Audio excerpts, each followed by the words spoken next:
Hello friends, ഇപ്പോൾ പുലിപ്പല്ലിൻ്റെ ഇതിലൊക്കെ അല്ലേ ഇപ്പോൾ കേസ് എടുത്തത്. ഞാനും പുലിപ്പല്ലാണ് കേസ് ഇട്ടേക്കുന്നത്. ഞാൻ വേടൻ്റെ ഒരു കട്ട ഫാൻ.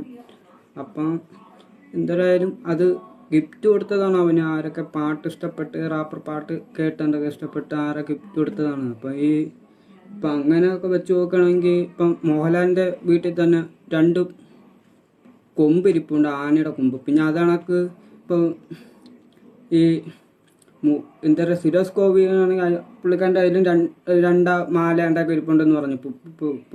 പുലിയുടെ ഈ പല്ലിൻ്റെ 2 മാല ഉണ്ടെന്ന് പറഞ്ഞു, പുലിക്കൊമ്പിൻ്റെ. അതണക്ക് എന്താ പറയുക, ഈ പുള്ളിക്കാരൻ്റെ കയ്യിലും ഉണ്ടെന്ന് പറയുന്നു, ഈ ജയറാമിൻ്റെ കയ്യിലും ഉണ്ടെന്ന് പറയുന്നത്. അപ്പോൾ അവരൊക്കെ പിന്നെ എന്ത് ഈ പോലീസുകാരെ പിടിക്കാത്ത, അവർ അത്ര പൈസയുടെ ആസ്തികളുണ്ടാകും. ഇതൊക്കെയാണ് എനിക്ക് പറയാനുള്ളത്. എന്തായാലും ഞാനും ഇട്ടിട്ടുണ്ട്, ഞാനും കട്ട ഫാൻസ് നമ്മളെ ചെറുക്കൻ്റെ. എന്തായാലും അവൻ കയറി വരും. അപ്പോൾ ഇനി അടുത്ത പാട്ടിൽ ഇനി അവൻ പൊങ്ങി പോകത്തേ ഉള്ളൂ, എത്ര ട്രോൾ ചെയ്താലും.